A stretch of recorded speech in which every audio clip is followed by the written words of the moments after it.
Hello, everyone, and welcome back. The In the Clutch podcast is back. It's time for hoop season here in Central Illinois, and Clutch Sports Media has you covered, talking all sorts of basketball around the area, boys and girls from the Mid Illini to the Big 12 to the HOI, even the Illini Prairie, Inter-County, beyond, whatever. We got you covered here on the In the Clutch podcast. I'm your host, Jonathan Michael. Joining me tonight is Gavin Russell. Gavin, it's been about 2 or 3 weeks or so into the high school basketball season. I know we were busy at the TOC and are kind of getting our broadcast going outside of the TOC now. Overall, what's been your biggest takeaways as a whole so far? Yeah, TOC was a lot of fun. Or rather, third time I've been part of that. With Clutch, and I've been going to that tournament for years. Just a fantastic event. If you ever get a free day and you're bored, and maybe go throw that on. There's plenty of games you can go back and rewatch. A lot of exciting action, but regular season kind of takes on a different feel,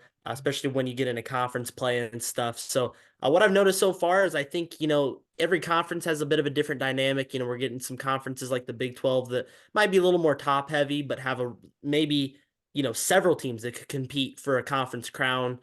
Maybe teams that could even go to a state championship. You never really know. Mid Illini maybe a little more competitive throughout. So a lot to figure out so far, but I've really liked the dynamic that all these teams have brought, and it's been exciting. Yeah, it certainly has. And you mentioned the Big 12. Obviously, I think multiple state contenders in both boys and girls in that conference. I believe in boys you're talking. Manual can make a run in state in 2A. Obviously, you got teams that can make deep runs like Normal West, Peoria High, Richwoods. I think it's probably the team that is probably the popular pick to go the furthest in 3A right now. Then you have Normal Community over in 4A. That's just the boys side. You over to the girls side, you got P&D, who's absolutely tearing it up right now. I mean, they're just looking like the Monstars right now from Space Jam, just wreaking everything in their path. Hmm. They've been looking really good. And then obviously you got Aaliyah Guyton and the Pure Height Lions still having Yeah. a good season. They're unbeaten. And then you got Normal Community, who's also had a really good girls team up in 4A, led by our athlete of the week, who just won a couple hours ago, Olivia Corson, for the Lady Iron. So Big 12 is certainly going to be good. We'll get to that in a bit, Gavin, though. We wanted to start with the Mid Illini. You mentioned to be pretty competitive overall. What have been your takeaways so far? What's maybe been, some teams that have kind of impressed you? And is any other thoughts from the Mid Illini?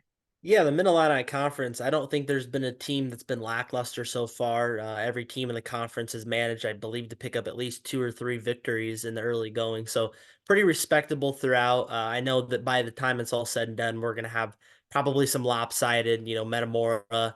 Morton has looked excellent. We'll probably have a couple teams that are towards the top and a couple towards the bottom. In conference play, however, I think that we're going to just get a lot of competitive teams. And I think my biggest takeaway in the Mid-Illini right now, there's a lot of teams that are growing. There may not be a ton of teams that are there yet, but they're like 50%, 75% of the way there.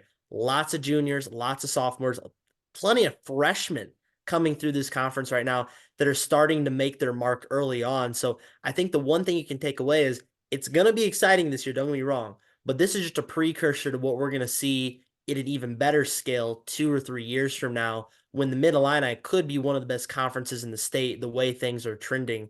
But as far as this year goes, Metamora looks like the team that we expect them to be. Cooper Koch has been fantastic. Morton really hitting the trail hard. Abe Zeller's doing a fantastic job. And like I said, the bottom of the conference, there really isn't a bottom right now. It's kind of just up for grabs. And I think that's going to make for a lot of competitive action to watch this year.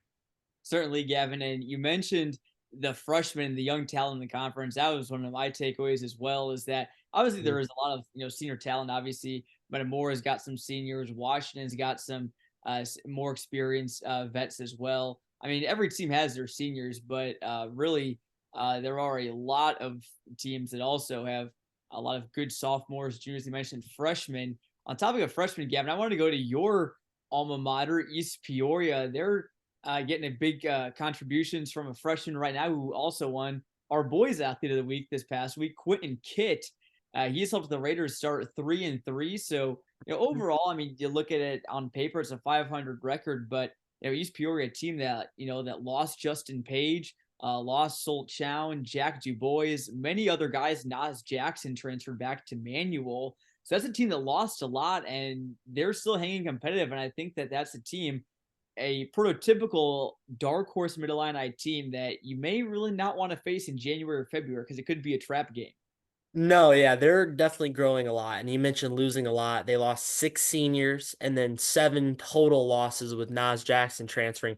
Also lost their head coach. So this is completely a blank slate. I mean, all they really bring back is AJ Reinders, who's a good senior, don't get me wrong.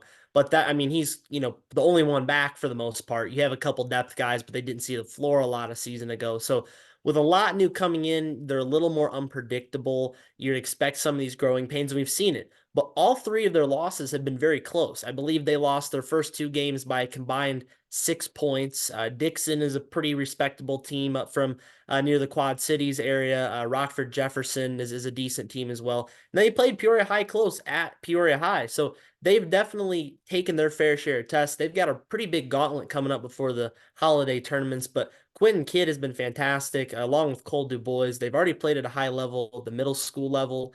They have a great dynamic together, and I think that they're just a young team that, man, again, 2 years from now, they could be on the top of the Middle Illini Conference very easily if things keep going in the right direction. If you haven't seen them yet, I'd highly encourage just pull up some highlights or just go watch them because they're really fun young talent to watch. Yeah, they certainly are. And, East Peoria team that we have our eye on. Certainly, games coming up against Canton on Friday. They host Lincoln as well in a big non conference game on Saturday. And after that, you mentioned they got some tough games. They got Washington and Morton, followed by a non conference game against Streeter before they head to their holiday tournament. They're playing down in Williamsville. So that's how the East Peoria Raiders are starting. And also, obviously, talked about Metamora a little bit. I had the chance to see him last night against, or I should say, 2 nights ago, back on Tuesday against Washington. They won 58-42. It's a pretty closely contested game in the first half. It was tied at 22 at the half. But Gavin, I know you saw Metamora. Didn't see him on Tuesday, but saw him at the TOC. It's a team that just knows how to win and how to kick it in an extra gear. I certainly saw it on Tuesday. Ashton Greaves, and maybe I don't want to say the forgotten man in Metamora starting five, but certainly the newest face of a player we haven't maybe seen the most of out of that starting five. Had a really nice game. I think he had like 14 or 15. Cooper Koch really came alive in the second half, and the dynamic that Koch has with Tyler Mason has been something really special to watch, and it's very dangerous because that is a duo, a tandem that will really stretch you out. Yeah, indeed. And I think that you look at Greaves, right?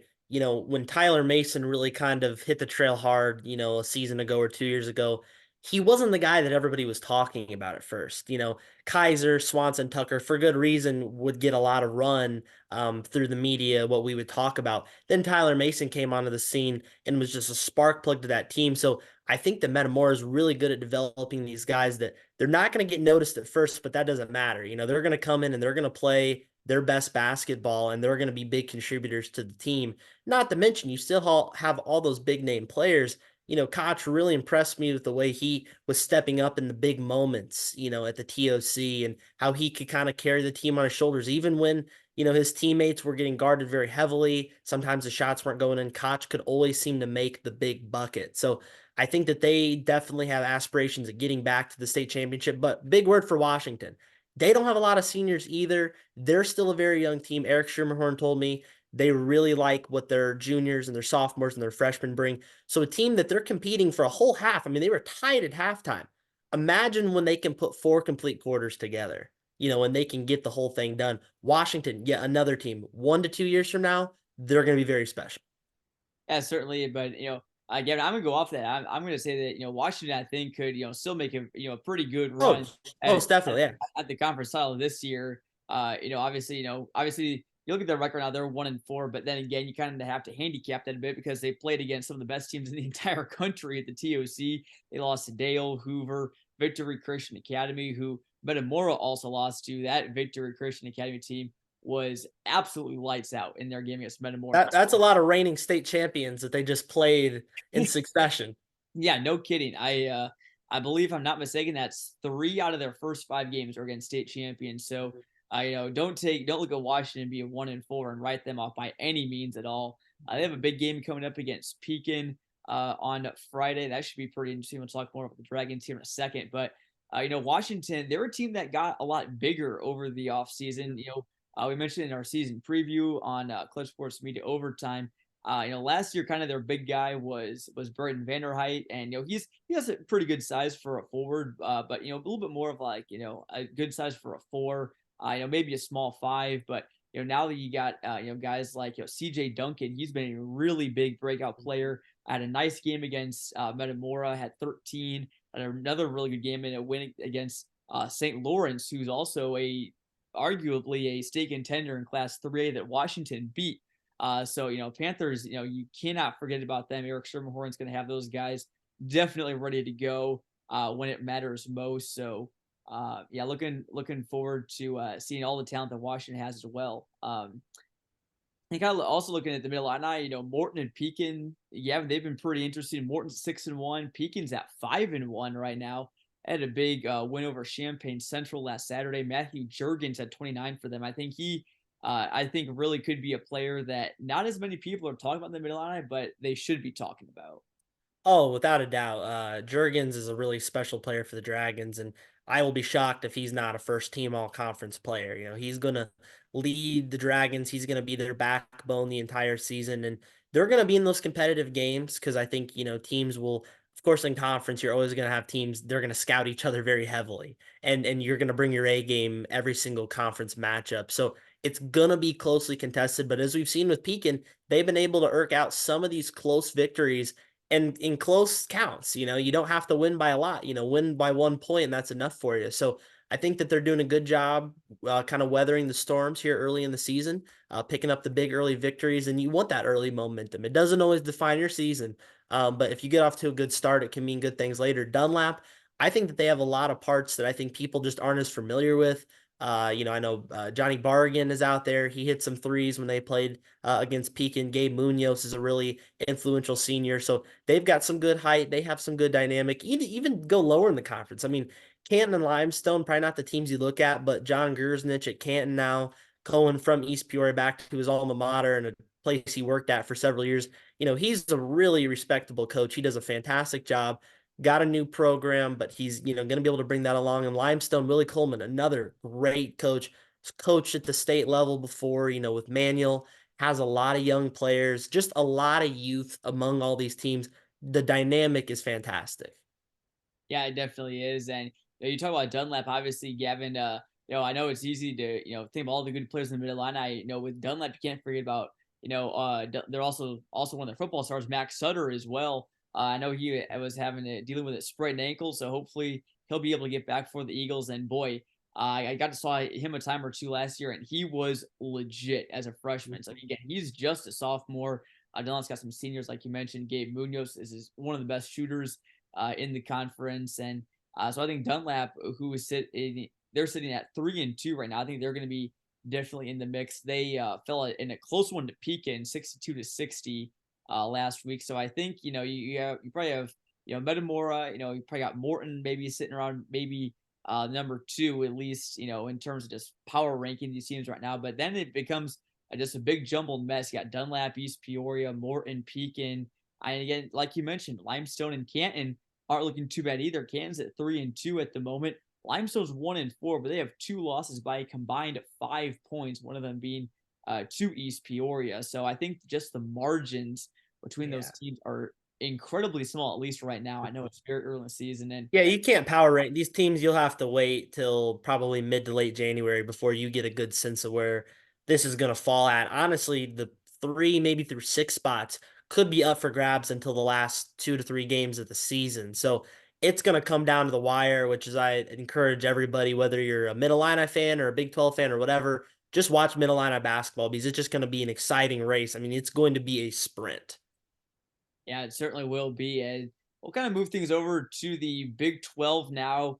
Gavin, I know you got to broadcast the game between Richwoods and Manual on Tuesday. Well, I was over at Metamort, Washington. What did you see out of that game? The Clutch Sports Media debut for the Rutgers commit Lathan Somerville. What did you see out of him? Yeah, so that game is a lot closer in the first half. And Manuel's younger team, I believe they lost 5 or 6 players, pretty influential seniors. from a season ago, Carry on Farrell, Lewis Bailey, a lot of players that were just senior leaders for the Rams last year. And they're smaller by enrollment, wise, but they're not going to tell they're going to bring all the impact and they're a very, very good team. Close first half, but I think Richwood's kind of knew, okay, we're at home. We need to take the energy of this crowd and just kind of put this one away early. And that's what they did. They hit the gas pedal hard on the heels of Somerville, and boy, could he dunk the basketball. I mean, I don't think a layup is in his back pocket. It's, either he's going to knock down a three or he's going to dunk the ball. Um, you know, Not to mention Tavy Smith had a fantastic game as well. We saw a couple 3-pointers from Nick Louderman.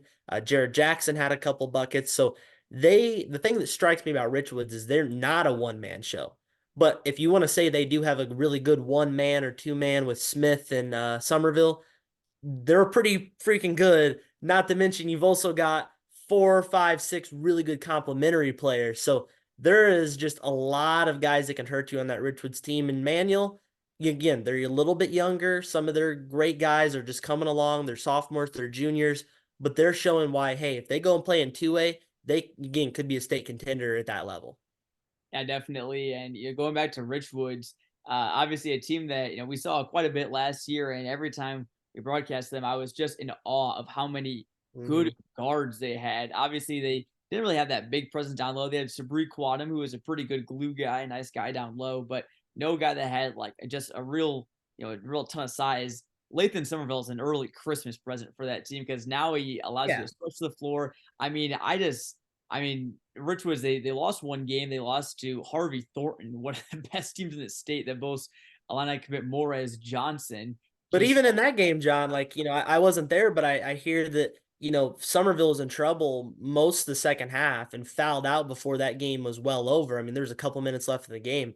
To lose by two, if you have Somerville that entire second half, no telling what could have happened. I think that they went from a team that was like 75% of the way there last year, as you mentioned, really good in the guard area. Those guards only got better. And then you throw a big man in there. Plus, JD Etherly adds them some size off the bench. They sure. are a team that is just complete. I mean, if you want a complete team, them and probably Normal Community are probably the two most complete teams you're going to find around.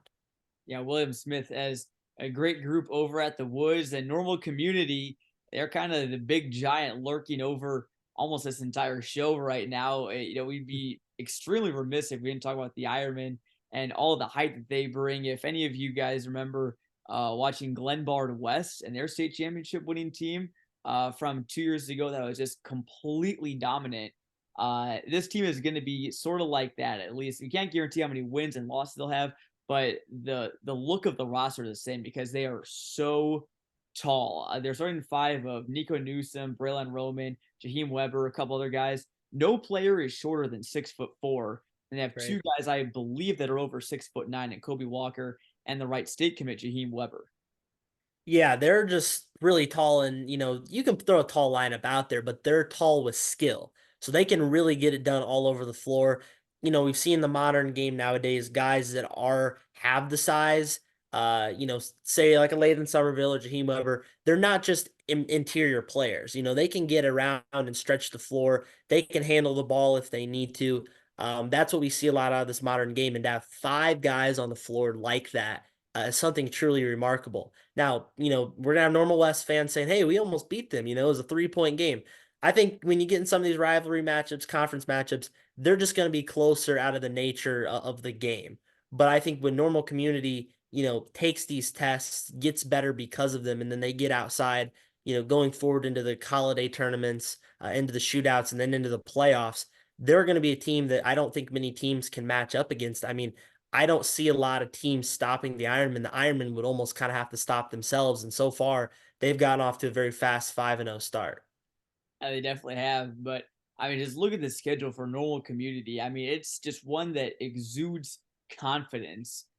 They play Harvey Thornton, who we mentioned earlier, that has Morris Johnson and a number of other great D1 bound players at the University of Illinois Springfield shootout on December 16th. And they'll play in a State Farm Holiday Classic, which, as always, Clip Sports Media will be broadcasting every game from that tournament. So stay tuned for that. They'll be at the prestigious Highland Shootout, which is one of the best ones in the state. That maybe isn't quite the holiday tournament, but regardless, very uh good talent down there at Highland. That's on January 6th. They play a 4A state finalist from last year, Downers Grove North, at the Wheaton Warrenville South invite the weekend after that. Have a couple more games in that tournament up in Wheaton. Then the week after that, the Lyle Bennett shootout. Lyle Bennett, obviously a good team. I'm sure they're going to bring in a lot of great talent from Chicago. Then they also play Metamora on later in the season at the Normal West Crossroads shootout. So I mean, Normal Community is going to get a lot of marquee games this year. They have their target on their back. Every team is going to want to beat them. But so far, again, the Ironmen have looked really, really good. Normal West, so you mentioned, almost took down Community. It's a 54-57 game. Community won that to win the intercity title down in Bloomington Normal. Um, but Normal West, I think, is also going to be a good team this year. They're sitting at 2-4 right now. Had a tough loss to St. Joseph Ogden by 2 points earlier in the week. But Nate Moore, Gavin Camp, a couple other guys, certainly some players to watch. Normal West, it's just kind of like their football team. You know, they're always hanging around in contention. So I think we can expect that again out of the Wildcats this year. Yeah, I mean, that's what they did last year. I don't think anybody was maybe picking them to win the conference or anything a season ago. And then, they were beating Richwoods and having some really good games last year. Gavin Camp, among others, they can shoot the three ball really well. And that 2-4 is extremely misleading. I mean, they've hung around with the best of the conference early in the season, lost by 3 to Normal Community, 11-point loss at Richwoods, all things considered, not that bad. They're hanging around. I mean, beating BCC is a pretty good win there and took care of Bloomington. So as they settle into the year, Normal West is just adds to just the plethora of teams in the Big 12 that can get it done. I mean, there's, 12 teams in the conference. You look at it, there's probably 6 or 7 teams you never know could be in contention or a team that could sneak up behind you. Over 50% of that conference is really going to give you a test on a nightly basis. So really like what I've seen out of the Big 12 so far, and the Bloomington Normal schools are bringing it so far. They certainly are. And going real quick back to Peoria again, I want to cover as many bases as we can in the Big 12. Touch them real quick. I want to touch on Peoria High and P&D. We'll start with Peoria High. They picked up a big win. They gave Morton their first loss of the season back earlier this week, 57-52. So the Lions are at 3-3 right now. 0-1, I believe, in Big 12 play. They lost to Champaign Central by 4 not too long ago. But Daniel Ruffin, obviously, dealing with some players, transferring out. Obviously, no more Daquan Brown. He went to Simeon, but then his eligibility got denied by IHSA. So now he's at a prep school down in Arizona. Um, Obviously, and then you also had a couple other guys, Daquan Little, if I'm not Mhm. mistaken, transferred to Richwoods. But they still have arguably their biggest returner from last year, LaShawn Stowers. And then you also have Deontay Mann, another good guard for them. So again, just like Normal West, Peoria High is always going to find a way to hang around, and I would not be surprised if the Lions were to beat a team, for example, like a Richwoods or Normal Community. That's nothing against the Knights or the Ironmen. No, no, certainly not. And I think that if you look at Peoria basketball right now, everybody's going to be honed in on, okay, you got Owen Dillon at Notre Dame, you've got the Manual guys, Dietrich Richardson, Somerville, of course, at Richwoods. I think, somehow Peoria High is going to be considered the lowest out of those 4 teams. By no means are they on low on the totem pole. They're a very good team. I watched them play against East Peoria. They get it done from everywhere. They will make you pay for gaps in coverage. They run and transition really well. They shoot the three ball really well. I think that they played their Thanksgiving tournament up in the Chicago area, maybe Bolingbrook or something like that. But they were able to just hit the three ball really well. Spencer Russell and then Stowers, able to get it done everywhere. He's got D1 teams looking at him already. I believe Incarnate Word was one of the teams that already shot him an offer. So he's, physical, but he also shot the three ball really well. And there's a reason, he's already gone off for some big individual performances. Their team, again, is going to find themselves a little bit losing so many parts.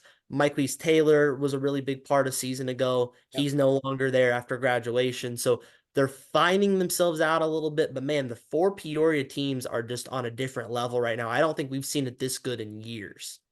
Yeah, no, certainly. And I knew obviously last year they were all good. I think this year, though, with just the emerging talent. I mean, guys are getting D1 offers so now them left and right. You got Owen Dillon going to Belmont. You got Dietrich Richardson, who's got a lot of D1 offers, including Illinois, where his uncle DJ Richardson went to. Then you got Somerville going to Rutgers. Then you got, Stowers getting his D1 offers. And that, again, that's just kind of scraping the surface. There's a lot of other guys that are sophomores, juniors that are going to be D1 bound for sure. So I think, this is, could be one of the best years in Peoria basketball history, just as a city. But I talked a little bit about the middle line of the Big 12. Obviously, want to shout out all of our smaller schools as well. We've still been following all of them as well. Gavin, maybe give me a team or two from any of the smaller schools, HOI, Illini Prairie, Intercounty, any of those other schools that we cover. Maybe a team or two that you think should be a team to watch this year, or one that's really impressed you so far. I'll go with an easy one, but I'm going to pick two teams here in purple. I'm sure you're going to be able to guess this. El Paso Gridley, we saw them at TOC. Very, very good team. They don't look like a 2A school whatsoever. They can hang with the big dogs. They're going to make a run there in that 2A division, though. And then I'll go to Farmington. The Farmers are a team that don't just get it done on the gridiron, they can get it done on the basketball court. I think that they as well kind of play a little bit higher level. They don't play a slow pace.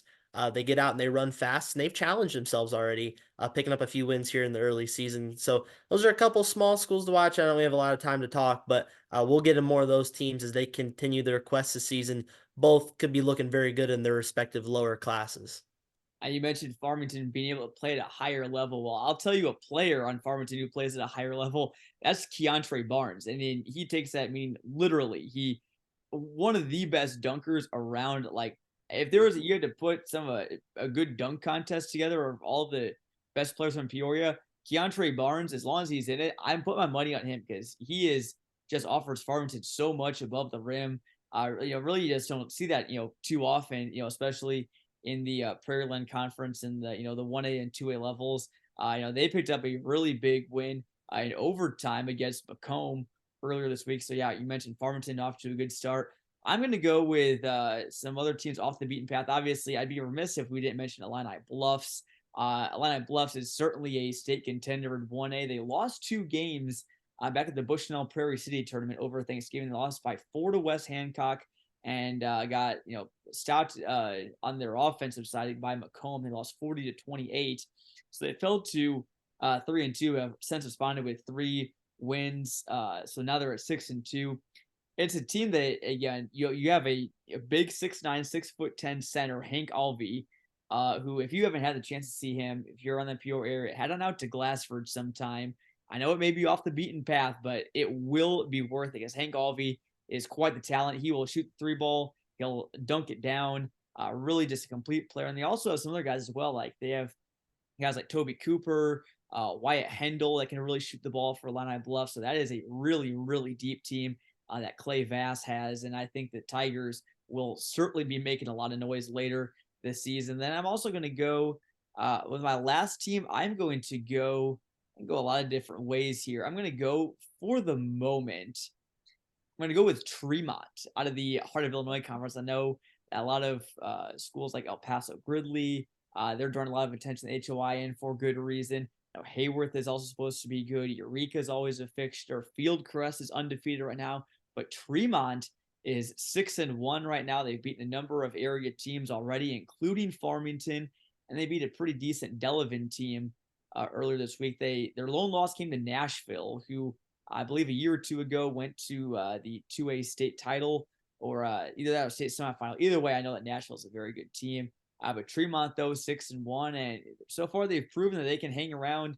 I think in the Heart of Illinois Conference, despite them obviously not playing a conference game yet. I think the Turks will certainly be a team to keep an eye on this year. So now it's been an action-packed first episode, Gavin. I want to touch briefly on the girls' side of things. We'll talk more about the girls, obviously, in later episodes. Again, our Zoom meetings that we record these on are limited to a time limit, unfortunately. I wish we could go as long as we wanted to, but we're trying to condense things here a little bit. In the Mid-Illini, right now, Washington looking good. I think Morton, excuse me, could I think also make some noise this year too.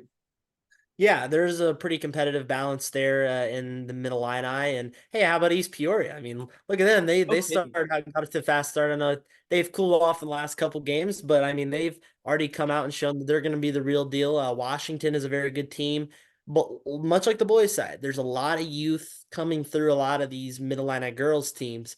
Again, you may have a couple teams at the top that run away with things, but I think it's kind of up for grabs because the young teams are, they don't have those consistencies yet, but that's going to prove every night is going to be a different battle. So I don't necessarily like a favorite or even like a set power rankings through the conference.